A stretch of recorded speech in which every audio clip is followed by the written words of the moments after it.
The chamber was silent except for the hum of translation devices.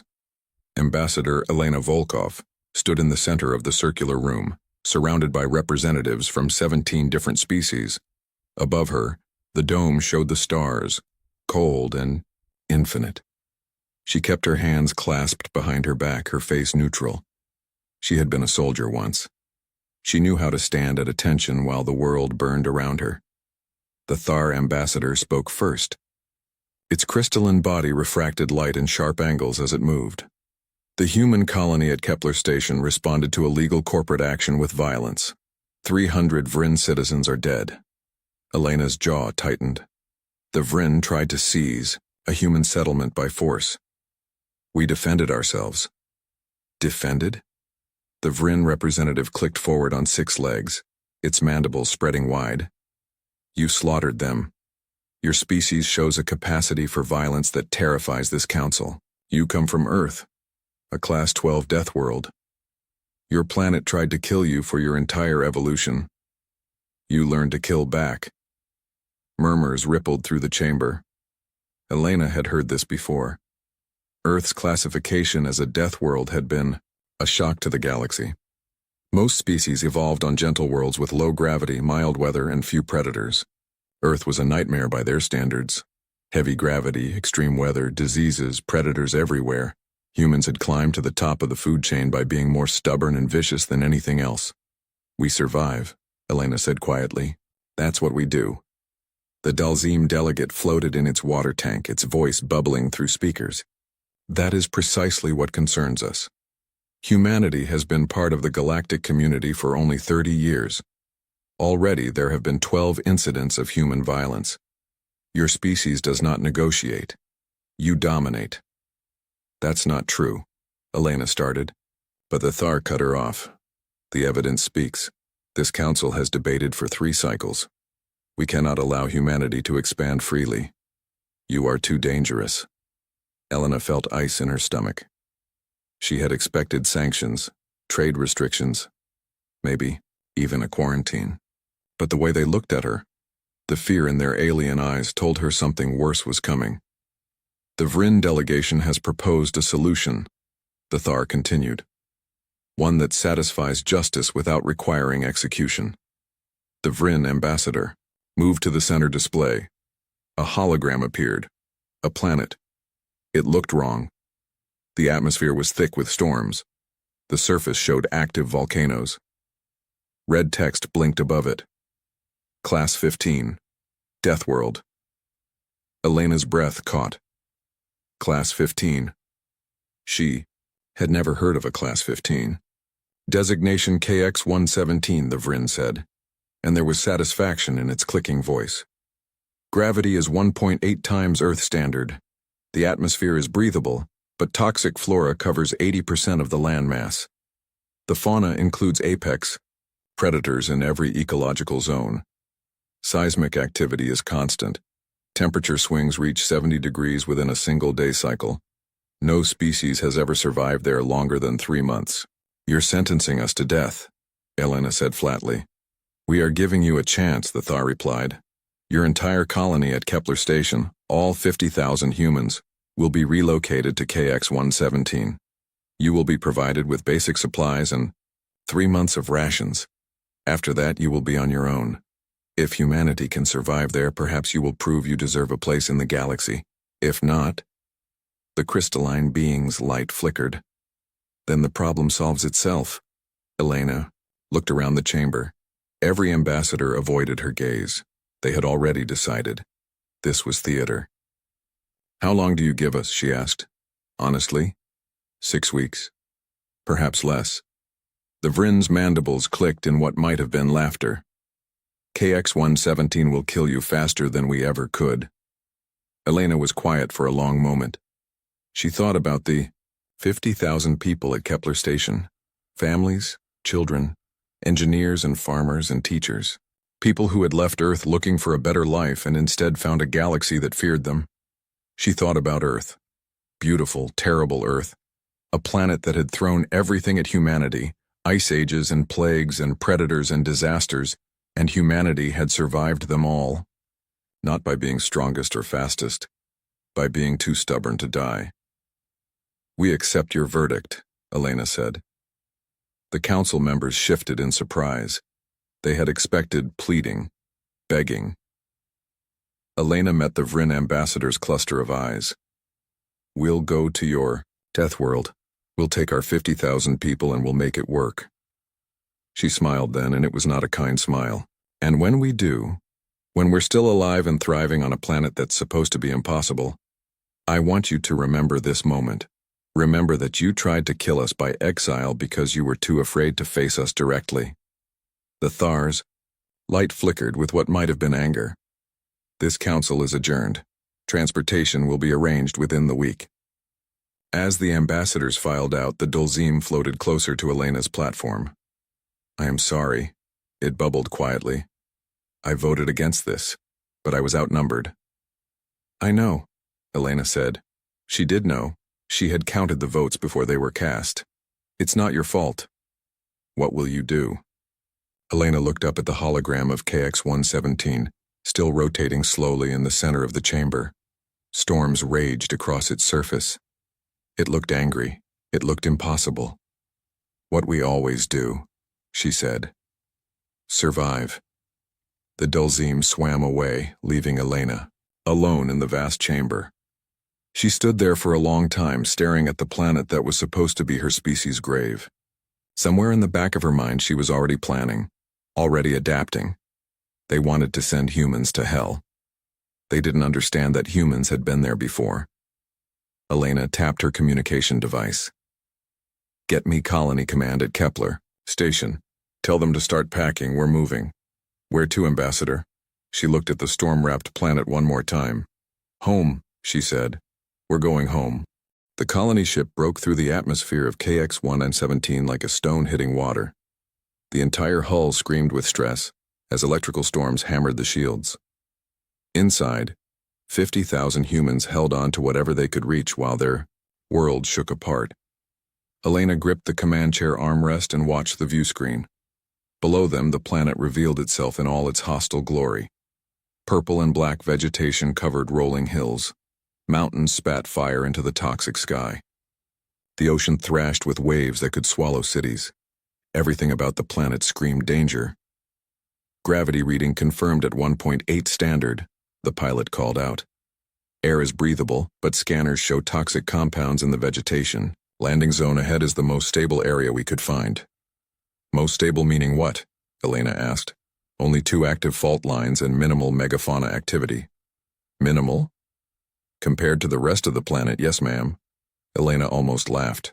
They were landing on a nightmare and the pilot was grading on a curve. The ship touched down hard. The landing gear sank into soft ground. For a moment, everyone was still. Then Marcus Chen, the chief engineer, unbuckled from his seat with a grunt. The increased gravity pulled at him immediately. He stumbled and caught himself.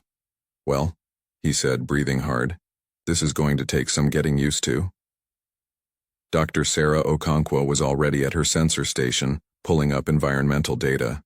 "Temperature is 38 degrees. In 6 hours, it'll drop to -10. The day cycle here is 16 hours. We'll need insulated shelters immediately."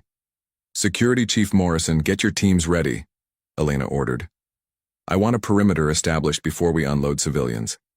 Chen, get the prefab shelters online. Okonkwo, I need to know what on this planet can kill us and in what order."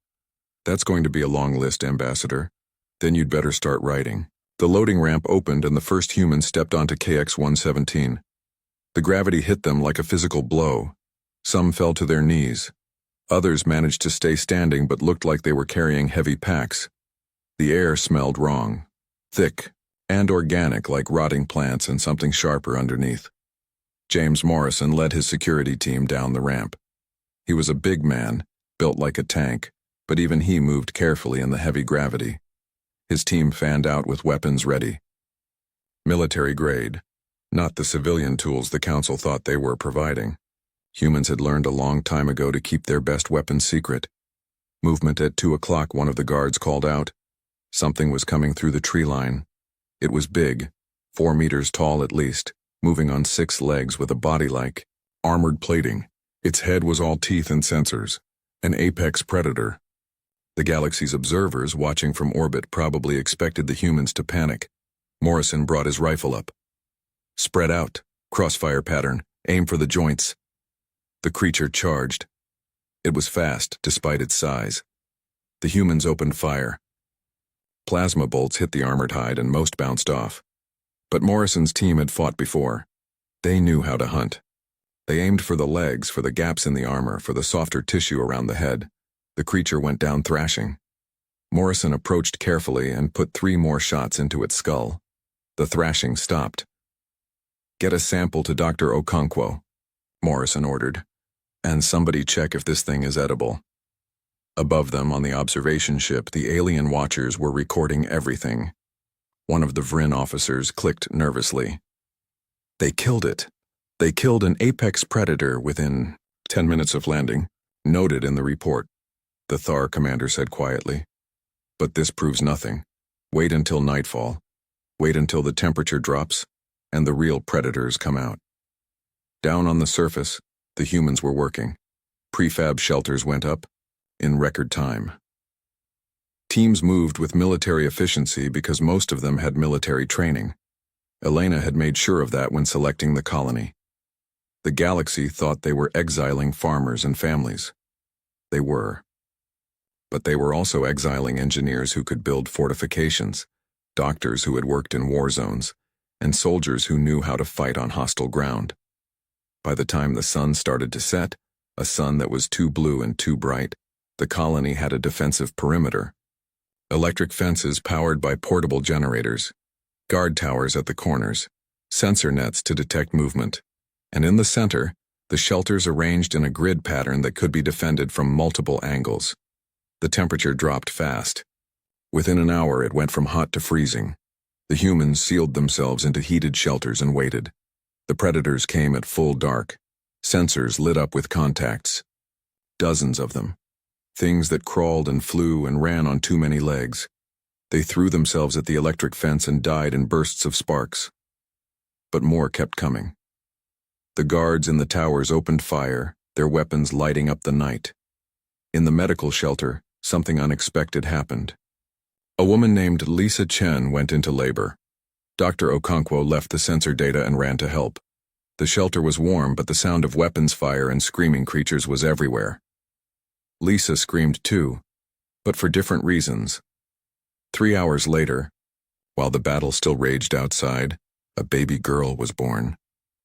"She's healthy," Okonkwo said, wrapping the infant in thermal blankets. "Strong lungs." Lisa held her daughter close, tears on her face. What kind of world did we bring her into? Elena had come to check on them. She stood in the doorway of the medical shelter, listening to the sounds of combat outside. "A hard one," she said honestly. "But we've survived hard before." "What should I name her?" Lisa asked. Elena thought for a moment. She thought about the Council's expectations, about how they assumed this world would kill them all, about 50,000 humans who refused to die just because someone expected them to. "Hope," Elena said. "Name her Hope." The night lasted 8 hours. By dawn, the perimeter was surrounded by dead creatures. The humans had lost 3 people, 2 to predator attacks and 1 to a heart attack from the stress and gravity. But they had held. Morrison stood on the wall as the sun rose, looking at the carnage. "We killed maybe 200 of them, and learned how they hunt," Elena said beside him. "Tonight we'll be ready." That evening, around portable heaters, the colonists gathered. Someone had salvaged a guitar from the cargo. A woman started playing. She sang an old Earth song about surviving hard times. Others joined in, their voices carried across the alien landscape. In orbit, the observers listened to the transmission. The Thar commander was very quiet. "Send this to the Council," it said finally. "Tell them the humans are not dying. Tell them they're singing." The Vrin officer's mandibles clicked nervously. "What does that mean?" "It means we made a terrible mistake," the Thar said. "It means they're adapting." 6 months after landfall, the Galactic Council received a transmission from KX-117. The Thar ambassador gathered the council members in the same chamber, where they had sentenced humanity to exile. They expected to review final recordings. Death, certificates, maybe a plea for emergency rescue of any survivors. The transmission began with Elena Volkov's face. She looked different, thinner, harder. There was a scar on her left cheek that hadn't been there before, but her eyes were steady, and her voice was calm. This is Ambassador Elena Volkov of the human colony on KX-117. We are transmitting our 6-month status report as required by the exile terms. The Vrin representative clicked forward. They're still alive? Current population, 50,217. We've had 68 deaths from various causes, but we've also had 285 births. The council chamber erupted in shocked sounds. The Dulzim's tank bubbled frantically. Athar's crystals dimmed in disbelief. Population growth. On a Class 15 Deathworld, Elena continued as if she couldn't hear their reactions. We have established permanent settlements in 3 locations. Primary colony covers 20 square kilometers and includes residential zones, agricultural centers, and manufacturing facilities. We are transmitting comprehensive geological surveys, botanical studies, and resource assessments. The data began flooding into the council's systems, reports, charts, videos. The council members watched in growing horror as the information displayed. The video showed human children playing in what looked like a schoolyard, but it was surrounded by thick walls. Guard towers at the corners. The children wore light armor like it was normal clothing. They laughed and ran in the heavy gravity like they had been born to it. Another clip showed farming. Humans had carved fields from the toxic vegetation. They grew earth crops modified to survive the harsh conditions. Dr. Okonkwo appeared in this video, walking through rows of plants. We've successfully adapted 23 Earth species to local conditions, she said to the camera. Wheat, corn, potatoes, soybeans. We've also begun cultivating local flora after determining which compounds are useful. 3 native plants produce oils we can refine into fuel. 2 others have medicinal properties. We're learning to use what the planet provides. The next video made several council members recoil. It showed massive creatures in pens. The same apex predators that had attacked the colony on the first night. But these were behind electrified fences and humans were feeding them. Marcus Chen appeared in this segment. Domestication is going slower than we hoped, he said, gesturing to the penned creatures. But we've succeeded with the younger specimens. The adults are too aggressive, but if you raise them from birth, they bond with handlers. We're calling them razorbacks because, well, look at them. In another few generations, we might be able to use them as work animals. They're strong enough to pull heavy equipment in this gravity. A Vrin council member made a strangled sound. They're domesticating the apex predators. Humans domesticated wolves, another ambassador whispered. On their own Deathworld. Why are we surprised? The video shifted to construction zones. Humans in heavy exosuits were building structures from local materials. Not temporary shelters anymore. Permanent buildings with thick walls and reinforced foundations. One structure looked like a fusion reactor. Another was clearly a manufacturing plant. We've achieved energy independence, Chen continued. Geothermal is abundant thanks to the seismic activity. We've also built wind farms. The constant storms mean we never lack for wind. Solar is less reliable due to cloud cover, but supplements our grid during clear days. Elena's face returned to the screen. Behind her, through a window, they could see the colony. Lights everywhere, buildings, roads, vehicles moving between structures. It looked like a thriving settlement. We are no longer dependent on council support or supplies, Elena said. KX-117 has everything we need. We have renamed our world. We call it New Reckoning. She paused. The council sent us here to die. We understand that. You feared what we might become and tried to bury us on a world that would do the job for you. Her expression hardened. But we didn't die. We built something, and now we're claiming this world as human sovereign territory, under galactic colonization law. Any ship entering our orbit without permission will be considered hostile and dealt with accordingly. The transmission ended. The council chamber was silent. Finally, the Thar ambassador spoke. "How is this possible?" The Dulzim's voice bubbled softly. "They are from Earth, a Class 12 Deathworld. They spent their entire evolution learning to survive impossible conditions." "But this is Class 15, the Vryn insisted. "Nothing survives Class 15. "Nothing except humans, apparently," a small ambassador said. "It was from a species that rarely spoke in council. We made a mistake. We gave them exactly what they're good at, survival against impossible odds." The Thar pulled up the human casualty reports. 68 deaths in 6 months. Construction accidents mostly. Predator attacks. 3 from disease before they developed treatments. But look at this. The death rate is declining each month. They're learning. Adapting. "And the births," the Dulzim added. 285. They're not just surviving, they're growing. One of the videos was replayed. It showed humans around a fire pit in the evening. The temperature had dropped to freezing, but they wore thermal clothing and seemed comfortable. They were eating meat from local predators and drinking something hot from metal cups. Someone was playing music. Children were dancing. And they were laughing. "Play the ending again," the Vryn said quietly. The technician complied. Elena's final statement filled the chamber once more. "You wanted us gone. We're gone. But we're not dead. New reckoning is ours now. And if you think you can take it from us, then you didn't learn anything from the Kepler station incident. We don't give up what's ours. We don't surrender. We don't break." She leaned closer to the camera. "Earth tried to kill us for 200,000 years. What made you think one more planet would make a difference?" The transmission ended again. The council sat in silence for a long moment. "What do we do?" a junior ambassador asked. The Thar's light flickered uncertainly. "I don't know.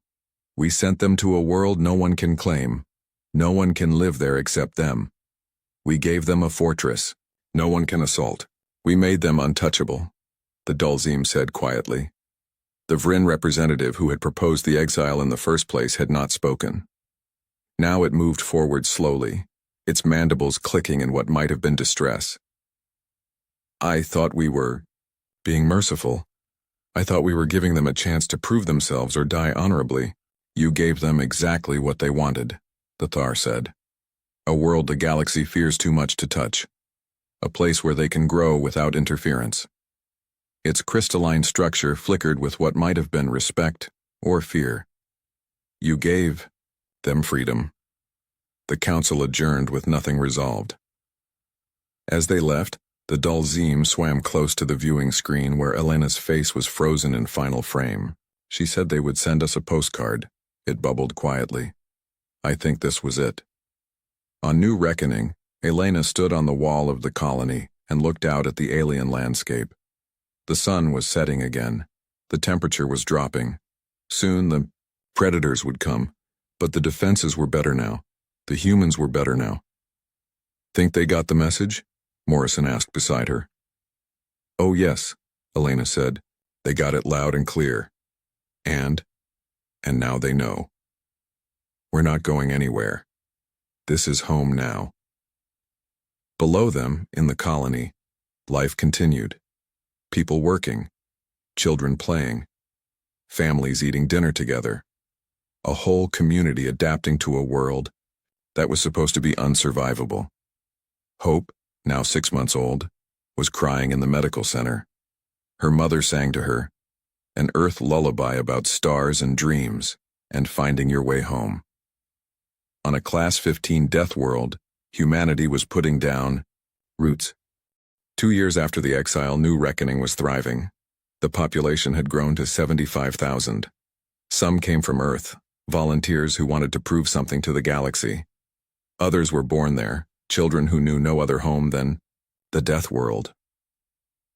Elena now held the title of governor. She stood in her office watching the colony through reinforced windows. Buildings stretched to the horizon. Factories, schools, parks with armored playgrounds where children played under the watchful eyes of guard towers. It was a strange kind of normal. but it was theirs. Marcus Chen entered without knocking. "We've got a problem." "What kind?" "The good kind, maybe." He pulled up a hologram.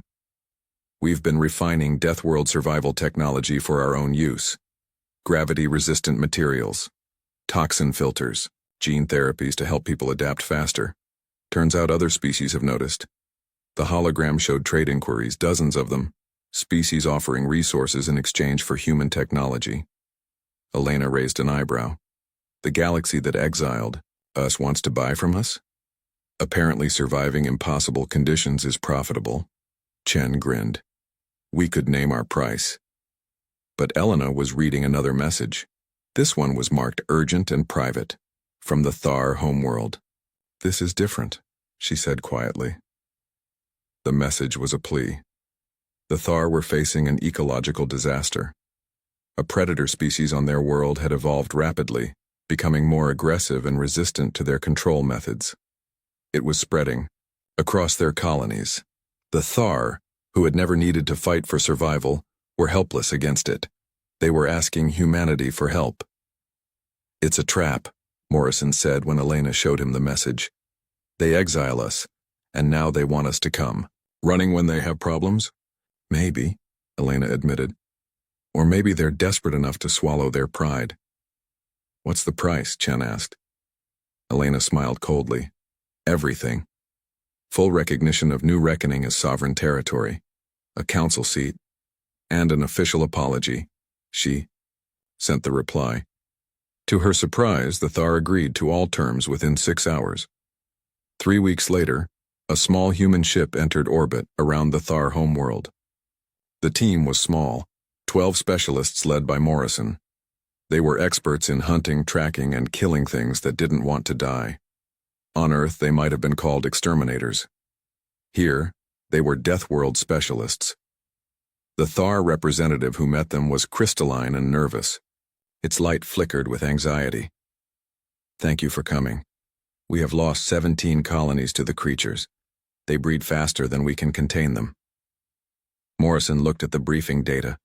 The creatures were called skrills. They looked like a cross between Earth insects and reptiles. Fast, aggressive, adaptable. They attacked in swarms and their bite carried paralytic venom. "How have you been fighting them?" Morrison asked. "We deploy automated defenses, drones, energy barriers. And they're not working?" "The skrills learn. They find ways through our defenses." Morrison exchanged looks with his team. "Of course they do. They're predators. They evolve." He pulled up tactical maps. "All right. Show us the worst infestation zone." The Thar took them to a colony that had been abandoned. Buildings stood empty. The ground was covered with skrill burrows. The creatures moved in the shadows, clicking and hissing.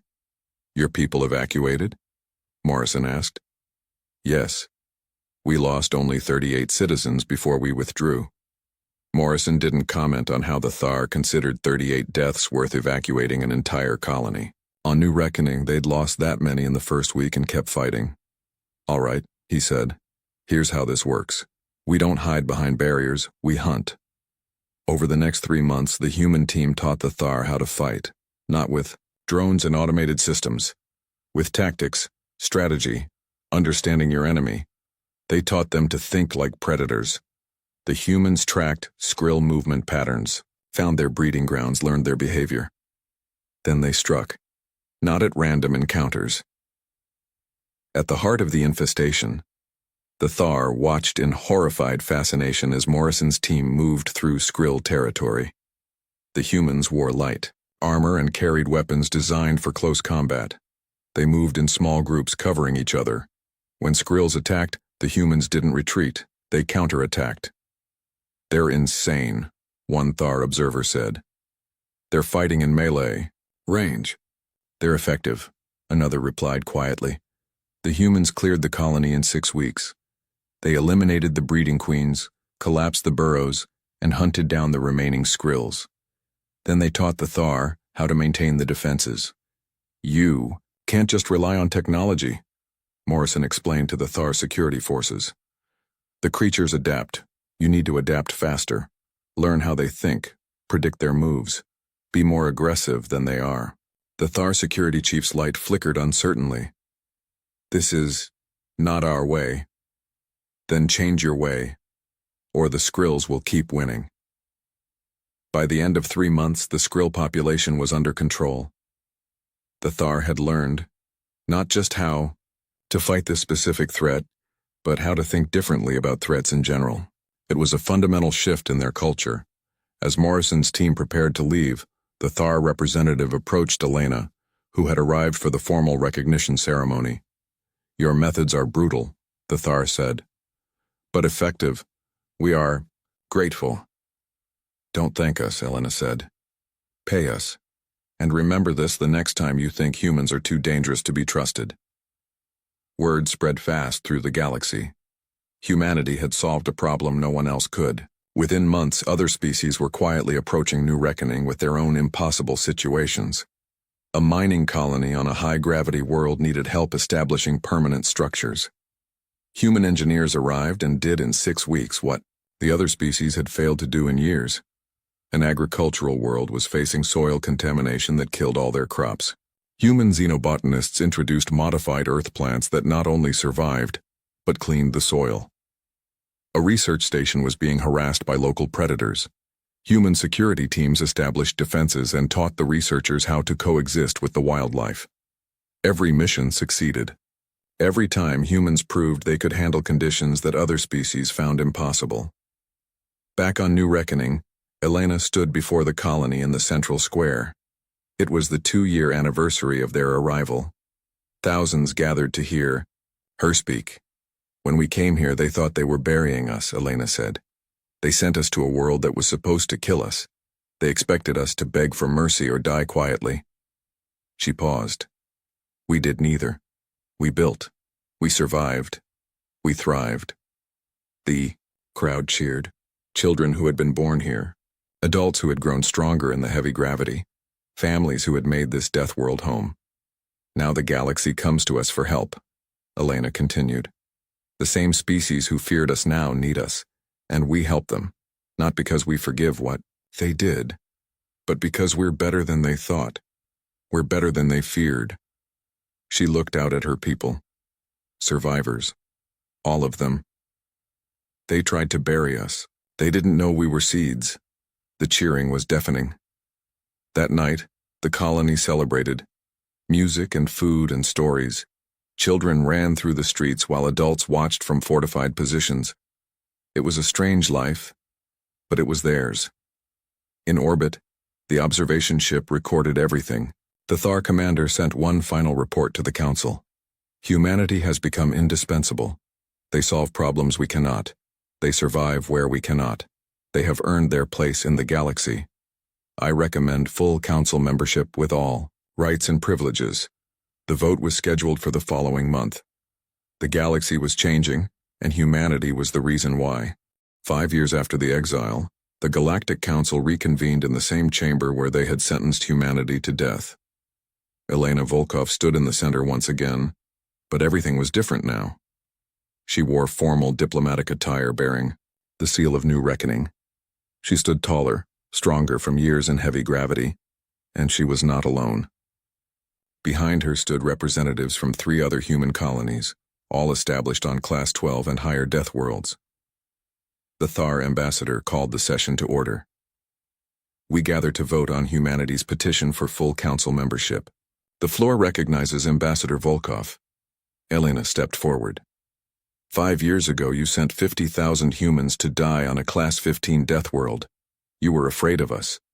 Afraid of our capacity for violence. Our refusal to submit." She looked around the chamber, meeting the eyes of each representative. "You were right to be afraid, but not for the reasons you thought." She activated a holographic display. It showed New Reckoning. No longer a struggling colony, but a thriving city. Population 112,000, infrastructure, industry, culture. "We didn't just survive your death sentence. We built a civilization. We took a world that was supposed to be impossible and made it home. And we didn't stop there." The display shifted to show 3 other worlds. Human colonies on extreme planets. We've established settlements on 3 other Class 12 worlds. Planets rich in resources that no other species can access because they're too dangerous. We're extracting minerals, growing food, and developing technologies in places you can't reach. The Vrin representative clicked forward, its mandibles spreading. This is precisely why we should deny membership. Humanity is becoming too powerful, too independent. You don't need us. You're right, Elena said bluntly. We don't need you. We proved that 5 years ago, but you need us. She changed the display. It showed a list of every species humanity had helped in the past 3 years. The Thar and their skrill problem, the Keln mining crisis, the Yutani crop failure, a dozen other incidents where human expertise had solved problems no one else could. We've become the galaxy specialists in impossible problems, Elena continued. Because we come from an impossible world. Earth taught us to survive. You taught us that survival isn't enough. You taught us to thrive despite everything working against us. The Dulzim's tank bubbled thoughtfully. The question before the Council is not whether humanity has proven capable. Clearly they have. The question is whether we want a species this dangerous within our governing body. Dangerous to whom? Elena asked. Have we attacked anyone? Have we expanded aggressively? No. We help species who ask for help. We trade fairly. We follow galactic law. She paused. The only violence we've committed was in self-defense or in defense of others. A smaller ambassador spoke up. But your capacity for violence remains. You come from a death world. Violence is in your nature. Yes, Elena agreed. It is, but so is cooperation, community, compassion. Earth didn't just teach us to kill, it taught us to work together, to build things, to protect each other. You see our capacity for violence and miss everything else we are. The debate went on for hours. Some species argued for humanity's inclusion, others argued against. The chamber was divided almost evenly. Then something happened that no one expected. Alarms blared. A new contact had entered council space. Something big. The chamber's displays automatically switched to show tactical data. A fleet, unknown configuration. Dozens of ships moving toward the council station. The Thar's light flickered in alarm. Who are they? Unknown species, the tactical officer reported. They're not responding to hails. Energy signatures show weapons charging. Panic rippled through the council. They had not faced a military threat in generations. Their defense fleet was small and primarily ceremonial. The unknown ships were clearly hostile and heavily armed. Elena was already moving. She activated her communicator. This is Volkov to all human ships in system. We have a hostile contact. All vessels respond. Governor, this is the Reckoning. A voice responded immediately. We rid 12 human ships in range. Defense protocols. Protect the council station. Engage only if they fire first. Show them what we can do. The human ships moved with precision that shocked the council. They had been in system, human merchants, and diplomats, but now they moved like a military fleet. Fast, coordinated, deadly. The unknown fleet opened fire on the station. Plasma bolts and missiles streaked across space. The council's shields flickered under the assault. But before the second volley could hit, the human ships were there. They moved in patterns the other species had never seen. Earth combat tactics, translated to space.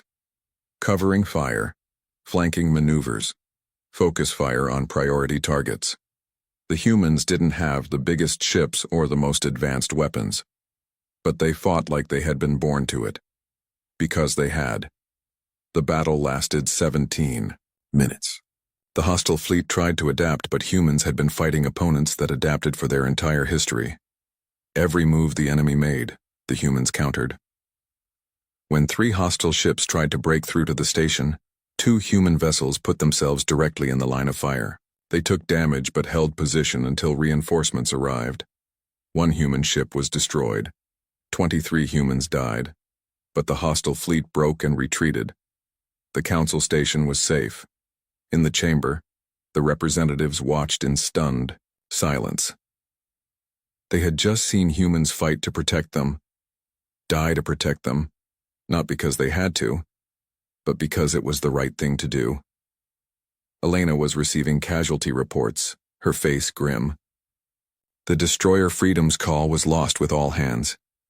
They died for us, the Dulzim bubbled quietly. They barely know us, and they died for us.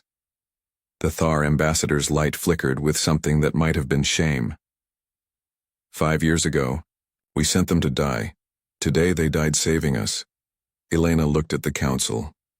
You asked what kind of species we are. Now you know. Yes, we're dangerous. Yes, we come from a death world and violence is part of who we are. But so is loyalty. So is sacrifice. So is standing between the innocent and the threat, even when we barely know them. She gestured to the tactical display, still showing the aftermath of the battle. You can vote to keep us out of the council. We'll survive. We'll keep building our colonies and living our lives. But when the next crisis comes, and it will, ask yourselves who you want standing beside you. Species who've never faced real danger, or humans who've been fighting since before we left the caves. The vote was called immediately. No more debate, no more discussion. Every species that had argued against humanity now voted in favor. The measure passed unanimously. Elena Volkov was officially recognized as humanity's first council ambassador. New Reckoning was recognized as sovereign territory. 3 other human colonies were granted the same status. Humanity was no longer exiled. They were full members of the galactic community. As the session ended, the Thar ambassador approached Elena privately. I owe you an apology. We sent you to die because we were afraid. We were wrong. Yes. You were, Elena said without softness. But we're past that now. The question is what happens next. What do you mean? The galaxy is bigger than this council, more dangerous. There are threats out there you've never faced because you've been protected. Comfortable. Humanity can help with that. But we need you to trust us. Really trust us. After today? I think we do. The memorial service for the Freedom's Call was held on New Reckoning. 23 names carved into stone. 23 humans who died protecting species that had once tried to kill them. The entire colony attended. Even council representatives traveled to the Deathworld to pay respects. Elena stood before the monument with hope at her side. The little girl was 5 now, strong and healthy. She had been born on this world and knew no other home. She laid flowers at the base of the memorial, flowers that humans had engineered to survive the harsh conditions. Why did they die? Hope asked. To protect people who needed help, Elena said. Were they friends? Not yet, but they could have been. Hope thought about this. Is that why we came here? To make friends? Elena smiled sadly. No, sweetheart. We came here because we had nowhere else to go. But maybe that's how we make friends. By proving we're worth knowing. That night the colony gathered as they did every year on the anniversary. But this time, they weren't celebrating survival. They were celebrating belonging. They sang songs, from Earth and from New Reckoning. Old songs and new ones. Songs about struggle and triumph and finding home in the strangest places. In orbit, the council observers recorded everything. They would report back that humanity had changed. Not just survived, changed. They had taken their Deathworld origin and turned it into strength. Not strength to conquer, strength to protect. The Vryn representative who had proposed the exile watched the transmission. Its mandibles clicked softly. I tried to kill them. You failed, the Thar said beside it. And perhaps that failure saved us all. On New Reckoning, Elena stood on the wall of the colony and looked up at the stars. Somewhere up there, the Freedom's Call had burned. 23 humans had died, but they had died proving something important. Humanity belonged. Not because they were strong or dangerous or unkillable, but because when the galaxy needed someone to stand between them and the darkness, humans stood, without hesitation, without question. Elena thought about the scared woman who had stood in the council chamber 5 years ago. She had accepted a death sentence with her head high. She had promised to survive, and she had kept that promise. Behind her, Hope was singing with other children. Their voices carried on the wind, songs of earth and songs of new reckoning, songs of a species that refused to die. Hope died, the council had believed. Hope died the moment humanity spoke, but they were wrong. Hope was reborn. Hope was a little girl singing on a death world. Hope was a species that learned to thrive where others could only fail. Hope was humanity proving that no matter how hard the universe tried to kill them, they would find a way to live. And now finally they would live among the stars as equals. The sky darkened over New York City on a Tuesday morning in June. At first, people thought it was just unusual cloud cover. Then the calls began flooding emergency services. The shadows in the sky weren't clouds. They were ships. Eric Russell stood at the window of the Global Defense Initiative headquarters, coffee mug frozen halfway to his lips. The massive display screens behind him showed similar scenes unfolding across the globe. London, Tokyo, Moscow, Cairo, Sydney. Everywhere the same dark shapes hovered silently. "Commander Russell, we're receiving a transmission," said Communications Officer Diane Porter, her voice steady despite the fear evident in her eyes. Eric set down his coffee and straightened his uniform. "Put it on screen." The main display flickered, revealing a creature unlike anything humans had seen before. It had a reptilian face with scaled skin, vertical pupils, and a ridge of spines where hair would be on a human. When it spoke, its voice was deep and rasping. "People of Earth, we are the Draconian Empire. Your planet is now under our control. Surrender your governments and resources, or face extinction." The message repeated in several languages before cutting off, leaving the room in stunned silence. "Get me the president," Eric said, his mind racing. This wasn't a drill. This wasn't science fiction. This was real. Across town, Dr. Lisa Montgomery rushed through the doors of her lab at the National Science Center. Her assistant, Ben Adams, was already reviewing data streaming in from observatories worldwide. "What do we know about them?" Lisa asked, pulling her red hair into a tight ponytail as she moved to her workstation. "Not much," Ben replied, pointing at his screen. "But these readings suggest they're not like us. Body temperature patterns indicate cold-blooded physiology. Reptilian, like their appearance suggests." Lisa leaned closer. "That's interesting. If they're cold-blooded, they might have trouble adapting to our climate variations." She began typing furiously. "We need more data." At Andrews Air Force Base, Major Sam Harris boarded the transport plane with his diplomatic team. Their mission was simple but terrifying. Establish first contact with the Draconian ship hovering over Washington, D.C. "Remember the protocols?" Sam told his team. "No sudden movements, no weapons. We're here to talk." The helicopter took them to the rooftop of the National Mall, where a beam of light from the alien ship created a circle on the concrete. Sam took a deep breath and stepped forward into the light. There was a moment of brightness, then Sam found himself in a large chamber with walls that seemed to pulse with life. 3 tall Draconians stood before him. Unlike the one from the transmission, these wore elaborate armor with symbols Sam didn't recognize. "I am Major Sam Harris of Earth," he said, keeping his voice steady. "I come in peace to establish dialogue between our peoples." The central Draconian, taller than the others, stepped forward. "I am War Commander Krell. There is no dialogue to establish. Your planet has resources we need. Your atmosphere is suitable for colonization. That is all that matters." Sam tried again. "Surely we can find a way to share." "There is no sharing," Krell interrupted. "There is only conquest or extinction. Your choice, human." Back at GDI headquarters, Eric received the emergency signal from Sam's team. The diplomatic mission had failed catastrophically. Not only had the Draconians rejected peace, but they had also demonstrated their power by completely destroying a small uninhabited island in the Pacific as a warning. "They're going to attack," Eric told the emergency council gathered in the Situation Room. "We need to prepare." Kate Bailey was not a soldier or a scientist.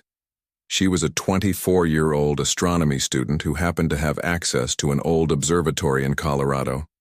While the world panicked, Kate did what she knew best. She observed. She noticed something odd about the Draconian ships. When they moved positions, there was a brief energy surge that followed a specific pattern. It's like they're charging up. Before each movement, she murmured to herself, making notes. And there's a gap in the energy field at the rear ventral section when they do. Kate didn't know if this information would be useful, but she sent her observations to the National Emergency email address that had been established. In Phoenix, Arizona, people first noticed the strange clouds forming over the desert outside the city. Then came the sound, a deep thrumming noise that made windows vibrate and pets hide. The Draconian landing ships descended slowly, kicking up massive dust storms as they touched down. Local police established a perimeter, but they were woefully unprepared when the first Draconian soldiers emerged. Standing over 7 feet tall and covered in articulated armor, they moved with frightening speed despite their size. Their weapons fired bright bolts of energy that turned police cars into molten metal. News of the Phoenix landing spread quickly. Eric Russell watched the footage with a grim expression. "This is just the beginning," he told his staff. "Get everyone to the Colorado facility. We're evacuating all essential personnel." Dr. Lisa Montgomery was among those ordered to the underground Colorado complex. As she packed up her research, her phone buzzed with a notification. An email from an astronomy student named Kate Bailey had been flagged as potentially important by the emergency system's AI. Lisa read the observations with growing excitement. "Ben, look at this. This student found a weakness in their ships. It's not much, but it's something." On the road out of Phoenix, Alan Grant herded a group of survivors into the mountains. A former Army Ranger, Alan had seen the writing on the wall as soon as the Draconians appeared. He had grabbed his emergency supplies and his rifle, though he doubted the latter would do much good against the aliens. "Where are we going?" asked a frightened woman clutching her young daughter's hand. "I've got a cabin about 40 miles north," Alan explained. "It's remote, well-stocked, and defensible. We'll be safer there than in the city." As they drove through the night, they saw more Draconian ships landing in the distance. Their invasion had begun. In the Colorado complex, now serving as humanity's primary command center, Eric Russell received reports of Draconian landings in 12 major cities worldwide. Military responses had been ineffective. Conventional weapons barely damaged their armor, and aircraft were easily shot down by the Draconian ships.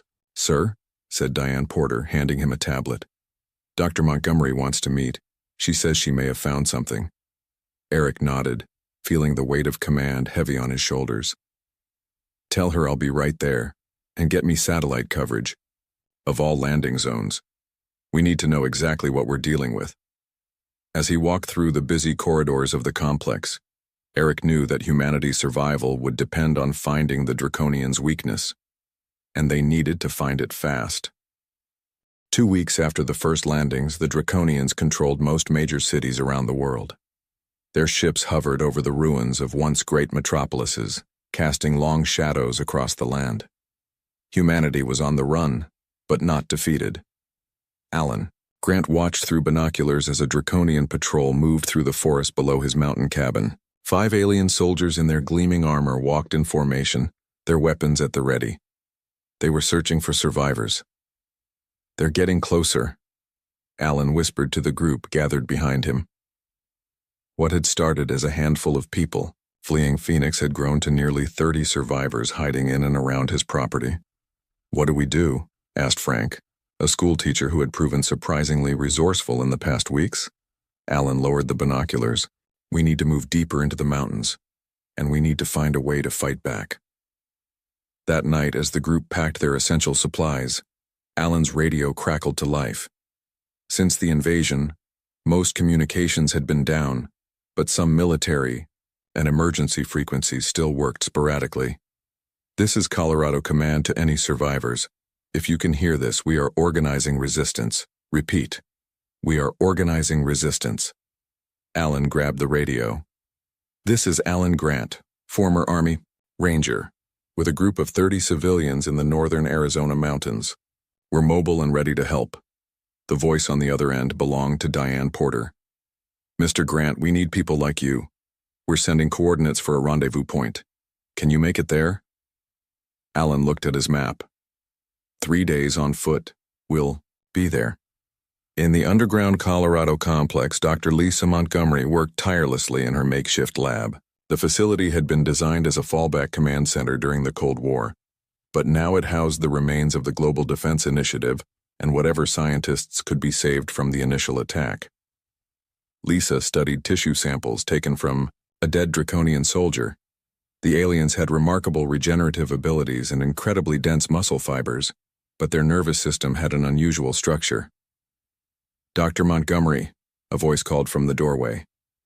Commander Eric Russell looked exhausted, with dark circles under his eyes and a permanent crease between his brows. "Commander, I might have something," Lisa said, waving him over to her microscope. "Their nervous system operates on a different frequency than ours. It's more sensitive to certain sound waves." Eric leaned closer. "You're saying we can hurt them with sound?" "Not just any sound," Lisa explained. "Very specific frequencies that disrupt their neural pathways. It won't kill them outright, but it could incapacitate them long enough for conventional weapons to be effective." For the first time in weeks, Eric smiled. "How soon can you develop a prototype?" "Give me 3 days," Lisa replied. Meanwhile, in what remained of San Diego, pilot Heather Brooks crouched in the ruins of a naval base. She had been testing a modified F-35 fighter jet when the invasion began. Instead of returning to base, she had gone into hiding, using her plane as a mobile reconnaissance platform. Today, she was tracking the movement patterns of a smaller Draconian scout ship. She had noticed something interesting about their flight behavior. "They always follow the same patrol route," she muttered to herself, making notes in her journal. "And they never look up at a specific angle during the turn." Heather had been a flight instructor before the invasion. She knew about blind spots in aircraft. The Draconians, for all their advanced technology, seemed to have the same problem. She slipped back to her hidden jet and prepared for a test flight. If she was right about the blind spot, she might be able to get close enough to one of their ships to gather valuable intelligence. As night fell, Heather took off from the abandoned highway she'd been using as a runway. Her jet, painted matte, black to avoid detection, rose silently into the darkness. She approached the Draconian patrol route from above and behind, exactly where she believed their sensors couldn't detect her. Her heart pounded as she closed the distance. The alien ship, sleek and reptilian in design, continued on its path, oblivious to her presence. She got close enough to take detailed scans before banking away and disappearing into the clouds. "Colorado Command, this is Whiskey Tango," she radioed once she was safely away. "I have confirmation of sensor blind spots in Draconian patrol craft. Sending data now." Across the continent, a daring raid was underway. A special forces team led by Captain John Miller had managed to capture a lone Draconian soldier separated from its unit. They transported their prisoner to a secure location in the Appalachian Mountains. The alien was different up close. Without its armor, the Draconian looked both reptilian and oddly humanoid. Its scaled skin was a mottled green-brown, and its eyes were large with vertical pupils that dilated in the dim light of the bunker. "I am Captain John Miller," John said, standing before the restrained alien. "Can you understand me?" the Draconian hissed, its tongue flicking out briefly. "I understand your primitive language, human." "What is your name and rank?" John asked. "I am Scout Leader Vex," the alien replied, "and you will all die when my unit finds me missing." John pulled up a chair. "Maybe, but until then, you and I are going to have a conversation about your fleet's weaknesses." Vex laughed, a strange rattling sound. "We have no weaknesses." "Everyone has weaknesses," John replied calmly. "Even you." Back at the Colorado complex, Eric Russell received reports from both Heather Brooks and John Miller's team. Combined with Lisa's research on Draconian biology, a picture was beginning to form. "They're not invincible," Eric told his senior staff. "They have blind spots in their sensors. Their nervous systems are vulnerable to specific sound frequencies. And according to Captain Miller's prisoner, they're having trouble adapting to Earth's varied climates." "So what's the plan?" asked one of the officers. Eric pointed to the map showing known Draconian positions. "We start small.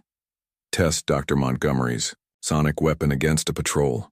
If it works, we scale up. And we use Heather's information about their blind spots to start gathering more intelligence. 3 days later, Alan Grant and his group reached the rendezvous point, a hidden valley in the Rockies. They were met by GDI soldiers who escorted them to a concealed base built into the mountainside. Inside, Alan was brought to the command center where Eric Russell waited.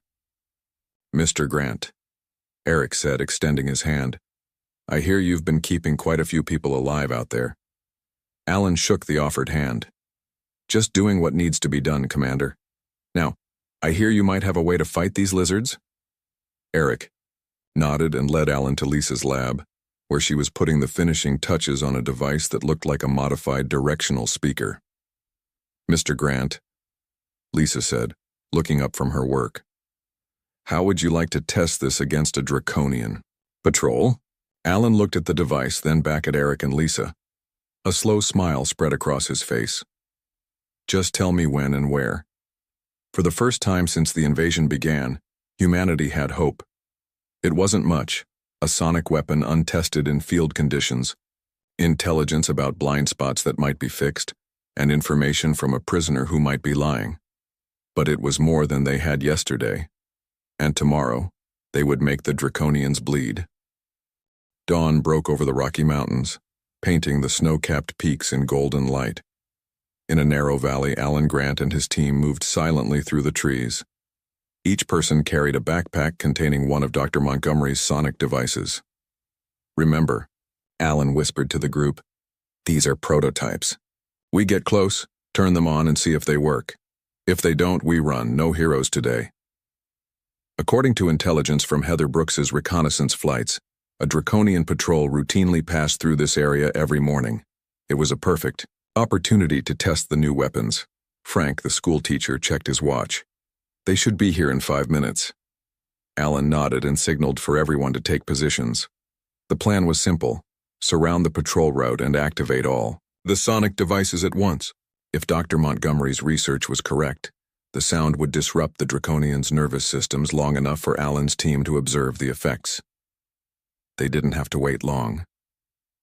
The familiar sound of draconian armor, a soft clicking of scaled plates, approached from the east. 5 alien soldiers appeared, moving in their usual formation through the trees. Alan waited until they were in the center of the ambush before giving the signal. Everyone activated their devices at once. The effect was immediate and shocking. The draconians froze, then began to writhe in apparent agony. Their weapons fell from their hands as they clutched at their helmets. 2 dropped to their knees, while another fell completely, twitching on the ground.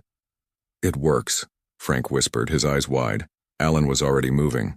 "Weapons," he ordered, and his team raced forward to gather the dropped draconian guns before the aliens could recover.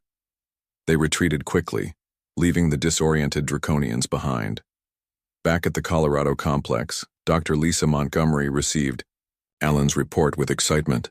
"The sonic weapons work," she told Commander Eric Russell. "Even better than expected." Alan's team said the effects lasted nearly 2 minutes. Eric studied the video footage Alan had captured. 2 minutes is enough time to make a difference in combat. Can we mass-produce these? "The design is simple," Lisa replied. "We could distribute the specs to resistance cells worldwide. The components are common enough." Eric nodded. "Do it. And tell Alan I want him back here. We're going to start planning something bigger." While humanity found its first effective weapon against the invaders, the draconians were not idle. In their main base near what used to be Chicago, War Commander Krell received reports of the sonic attack. "Primitive sound weapons," he hissed to his officers. "Adapt your armor filtration systems. This will not happen again." But Krell was concerned. The humans were proving more resourceful than anticipated. Their scattered resistance was growing more coordinated. It was time to escalate. "Prepare the crop blight," he ordered. "If they will not surrender, they will starve." In the Appalachian bunker, Captain John Miller continued his interrogation of Scout Leader Vex. Over the past weeks, the Draconian had revealed valuable information about fleet operations and command structure. "Your sonic attack was clever," Vex said, sounding almost impressed. But Krell will adapt quickly. John leaned forward. Tell me about your communication systems. How do your ships coordinate? Vex's vertical pupils narrowed. Why would I tell you that? Because I think you're starting to see that this invasion was a mistake, John replied. I think you're smart enough to know that your empire underestimated us. The Draconian was silent for a long moment. Our ships use a quantum entanglement network, he finally said. All ships are linked. What one sees, all can see. John tried not to show his excitement. This was critical information. And can this network be disrupted? Vex made that strange rattling laugh. Not by your primitive technology.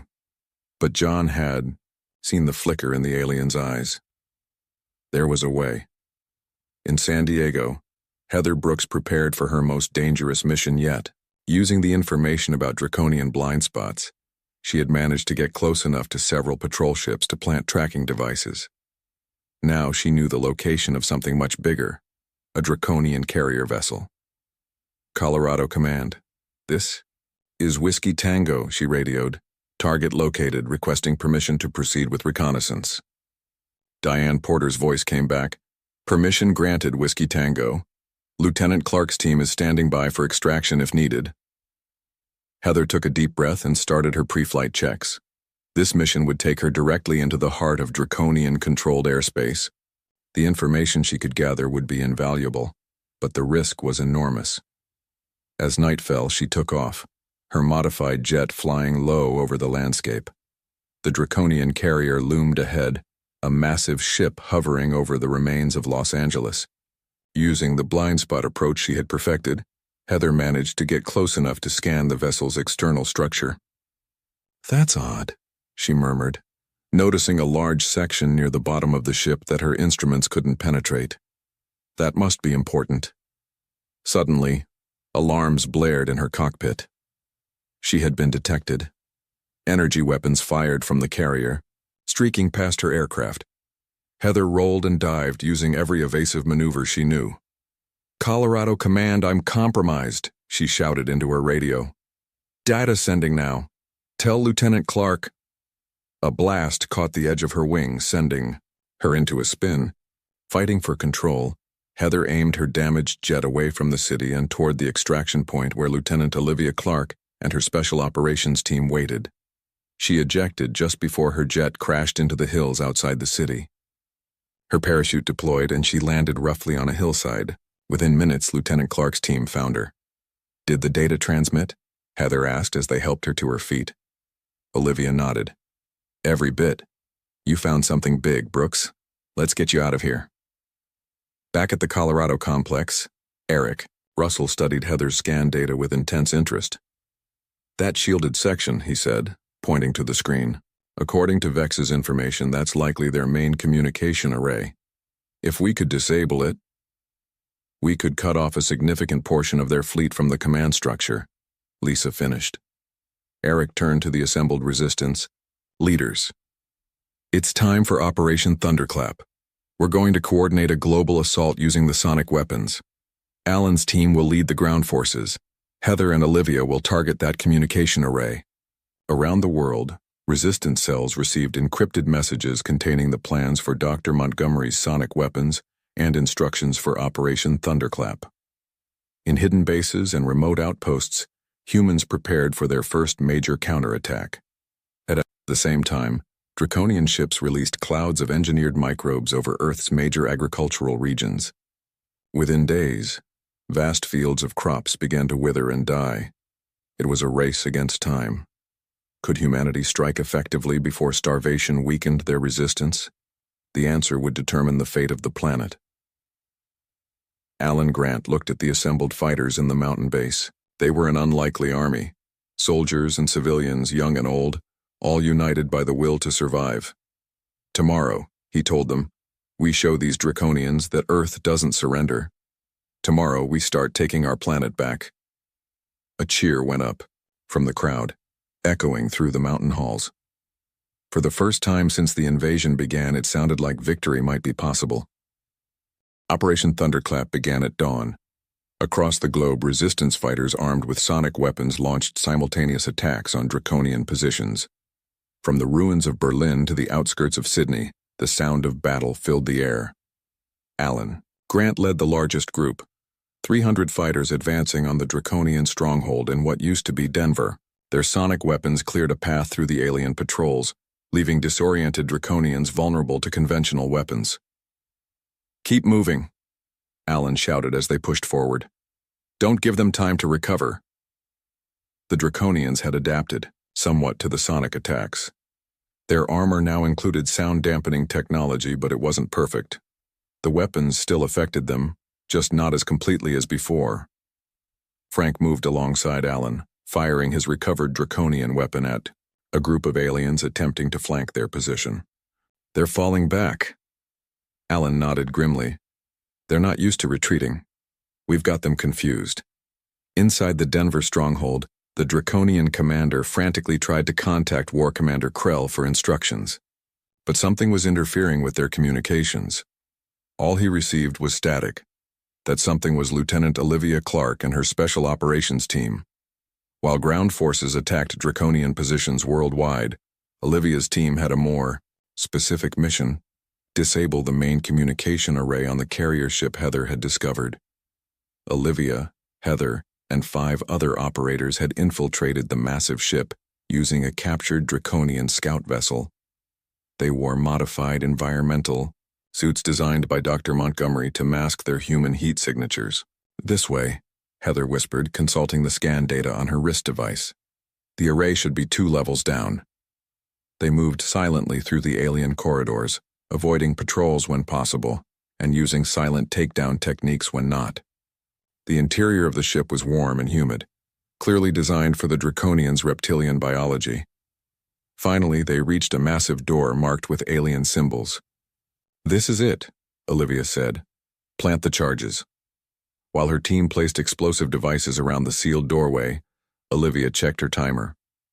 "The global attack has been underway for 23 minutes. We're on schedule." The charges detonated with a muffled thump, and the door slid open. Inside was a chamber filled with technology unlike anything they had seen before. Crystal-like structures pulsed with energy, connected by what looked like flowing liquid metal. "That's their quantum entanglement network," Heather said, recognizing it from Vex's description. "Plant the disruptor and let's go." Olivia placed a device designed by the science team at the Colorado complex. Based on information extracted from Vex, it was supposed to introduce a cascading error into the quantum network, temporarily disabling communication between draconian ships. Just as she activated it, alarms began to blare throughout the ship.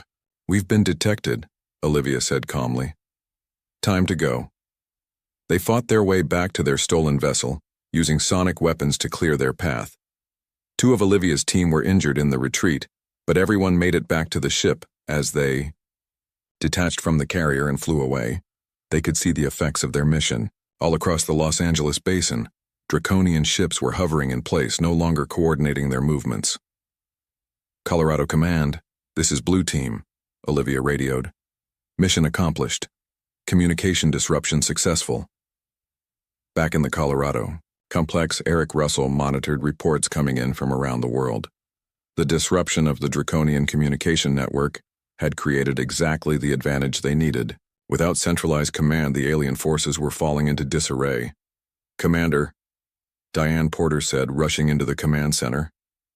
"Dr. Montgomery needs to see you immediately." Eric found Lisa in her lab, bent over a microscope. She looked up as he entered, her face showing a mix of excitement and worry. "I've been studying tissue samples from the draconians," she said without preamble. "And I think I've found something even more significant than the sonic vulnerability." She motioned for Eric to look through the microscope. "Their cellular structure is highly susceptible to a specific type of microorganism native to Earth. It's similar to how certain fungi affect insects in our ecosystem." Eric looked up from the microscope. "You're saying we could create a biological weapon against them?" Lisa nodded slowly. "I could engineer a pathogen that would only affect draconian biology. It wouldn't harm humans or any Earth life forms." "How quickly could it spread?" Eric asked. That's the concerning part, Lisa replied. It would be incredibly contagious among their kind. Airborne with an incubation period of just hours. If we deploy this, we'd be looking at a near total infection of their forces within days. Eric was quiet for a long moment.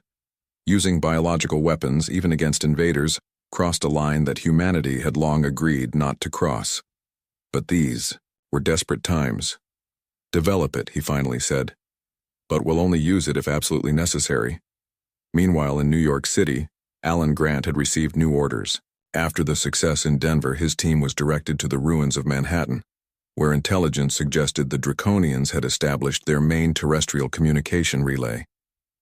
If we can take that out, Alan told his fighters as they approached the city by boat, we'll cut off their ground forces from the orbital fleet. They landed in what used to be Battery Park and moved through the empty streets. New York was a ghost town, its famous skyline now dominated by a draconian structure that rose from where the Empire State Building once stood. There it is, Alan said, pointing to the alien tower. That's our target. The assault was fierce.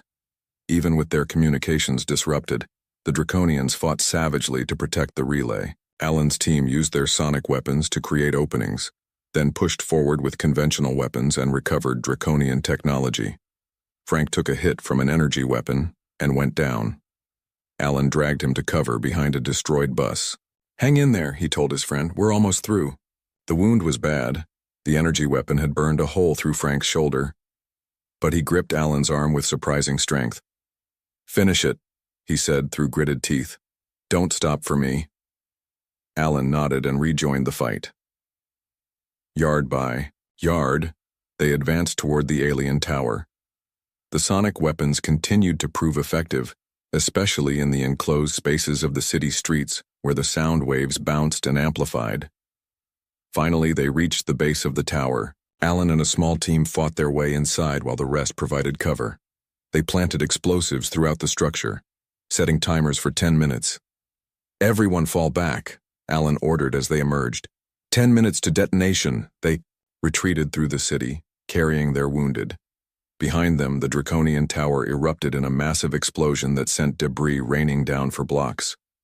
The relay was destroyed. Across the planet, Draconian ground forces suddenly found themselves completely cut off from command. The combination of Olivia's mission to disrupt the orbital communication network and Alan's destruction of the terrestrial relay had left the alien soldiers isolated and confused. For the first time since the invasion began, humanity had seized the initiative. But War Commander Krell was not defeated yet. In his flagship orbiting high above Earth, he prepared his most devastating weapon. If he could not have Earth, no one would. War Commander Krell stood on the bridge of his flagship, watching Earth through the viewscreen. The beautiful blue planet that had seemed so ripe for conquest now represented his greatest failure. The humans had proven far more resilient than any species the Draconian Empire had encountered before. Prepare the planet killer, he ordered, his voice cold with rage. If we cannot have this world, neither will they. His officers moved to obey, activating systems that had never been used before. The planet killer was the Draconians' weapon, of last resort, a device capable of rendering a world uninhabitable by triggering massive geological instability. In the Colorado complex, alarms sounded as sensors detected a massive energy buildup in Krell's flagship. What is that? Eric Russell demanded, staring at the readings. Kate Bailey, who had been working with the science team since sending her initial observations, looked up from her console with horror on her face. They're charging some kind of weapon. The energy readings are off the charts. How long do we have? Eric asked. At the current rate of energy buildup, maybe 3 hours, Kate replied. Eric turned to Diane Porter. Get me Heather Brooks and Alan Grant, and tell Dr. Montgomery it's time to use her pathogen. Within minutes, Eric had assembled his top leaders via video conference. The Draconians are preparing what we believe is a planet-killing weapon, he told them. We have 3 hours to stop them. My team can fly up there, Heather said. We've retrofitted several space-capable aircraft with the shield-disrupting technology Kate developed. And my fighters can provide ground support, Alan added. But how do we get to that flagship? It's in orbit. Captain John Miller joined the call. I have an idea. Scout Leader Vex has agreed to help us. He says he can get us aboard the flagship. There was a moment of stunned silence. Why would he help us? Eric asked. Because he believes Krell has gone too far, John explained. Vex says the planet killer violates even their own military doctrines. And apparently, there's a power struggle within their hierarchy. Not all Draconians support this invasion. Eric nodded slowly. Okay. Captain Miller, you and Vex will join Heather's team. Your mission is to get aboard that flagship and stop the planet killer at all costs. What about the pathogen? Lisa Montgomery asked. We'll deploy it as our backup plan, Eric decided. If the strike team fails, we'll release it throughout their fleet. It's not ideal. I'd rather defeat them without resorting to biological warfare, but we need insurance. The plan came together quickly. Heather Brooks would lead a squadron of 12 modified aircraft, carrying Captain Miller, Lieutenant Clark, and the Draconian defector Vex. They would approach using the blind spots Heather had discovered, while Alan Grant's forces launched diversionary attacks on ground targets to keep the Draconians distracted. As the strike team prepared to launch, Dr. Montgomery handed John a small canister. This contains the pathogen, she explained. It's designed to affect only Draconian biology. If all else fails, release it into their air circulation system. John tucked the canister into a secure pocket. Let's hope it doesn't come to that. Tsiu. Squadron took off as darkness fell. Retrofitted with parts salvaged from Draconian technology, the human aircraft could now reach orbit. They flew in tight formation using the blind spot approach Heather had perfected. Remember, Heather told her pilots over the radio, their sensors can't detect us if we stay in this specific flight pattern. One mistake, and we're visible. On the ground, Alan Grant led his fighters in coordinated attacks against Draconian positions worldwide. The aliens, still reeling from the disruption of their communication networks, responded in confusion. Some units fought fiercely, while others retreated or even surrendered. In the midst of this chaos, Heather's squadron approached the Draconian flagship undetected. Using the shield-disrupting technology developed by Kate Bailey, they created a small opening in the massive ship's defenses. We're in, Heather announced as their lead ship slipped through the gap and entered the flagship's hangar bay. John Miller, Olivia Clark, and Vex emerged from the craft, immediately taking cover behind alien equipment. The hangar was bustling with activity as Draconians prepared fighter ships for deployment against the human attacks below. This way, Vex whispered, leading them through service corridors toward the heart of the ship. The planet killer is controlled from the main weapons chamber. They moved silently through the ship, avoiding patrols when possible and using sonic weapons when not. The deeper they went, the warmer and more humid it became. This is Draconian comfort temperature, Vex explained. We are close to the command levels. Finally, they reached a massive door marked with warning symbols. The weapons chamber, Vex said. Krell will be inside, overseeing the planet killer personally. Before they could plan their entry, alarms blared throughout the ship. We've been detected, Olivia said, readying her weapon. No, Vex corrected, listening to the Draconian announcements. It's your attack squadron. They've been spotted. Outside the flagship, Heather and her pilots engaged in a desperate battle against Draconian fighters. Their modified aircraft were holding their own, but they were outnumbered. We'll hold them off as long as we can, Heather radioed to John. Just complete the mission. Inside, John made a quick decision. We go in now. They planted breaching charges on the door and took cover. The explosion ripped the door open and they rushed inside. The weapons chamber was enormous, dominated by a glowing device in the center. War Commander Krell stood before it, surrounded by officers. Traitor, Krell hissed when he saw Vex. You side with the humans? You violate our own laws, Vex replied. The planet killer is forbidden except against extinction-level threats. These humans are not that. They resist us, Krell snarled. That makes them a threat to be eliminated. John and Olivia used the distraction to move to better positions. The planet killer was nearly charged, its energy signature reaching critical levels. "Surrender, Krell," John called out. "This invasion is over." Krell laughed, a chilling sound. "You think you've won? Even now, our empire prepares a second invasion fleet. When they arrive, they will find your world in ashes." John looked at Olivia, then at the canister Dr. Montgomery had given him. He had hoped to avoid using it, but Krell's words made the decision clear. While Olivia and Vex provided covering fire, John fought his way to the ship's environmental control panel. Following Dr. Montgomery's instructions, he connected the canister to the air circulation system and released the pathogen. "What have you done?" Krell demanded as alarms began to sound throughout the ship. "Ensured that no Draconian will ever threaten Earth again," John replied.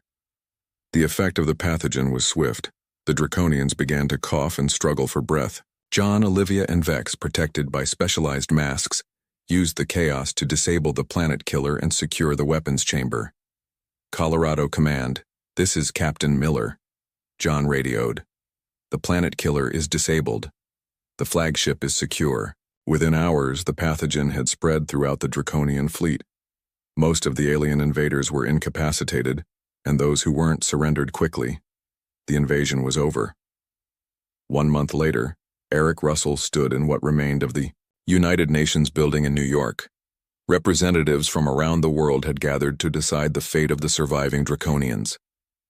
"We won't execute them," Eric announced, "but neither will they return home. Every Draconian ship has been disabled and every warrior disarmed. They will remain on Earth as our prisoners." Alan Grant, now heading Earth's new defense forces, nodded, in agreement. "And we've made sure they can't communicate with their empire. No one will ever know what happened here, only that an invasion force left and never returned." In orbit, the captured Draconian fleet hung silent and powerless. Earth had not only survived but emerged stronger. Humanity had united against an external threat and discovered strengths they never knew they possessed. The Draconians had come to conquer. None returned to tell the tale.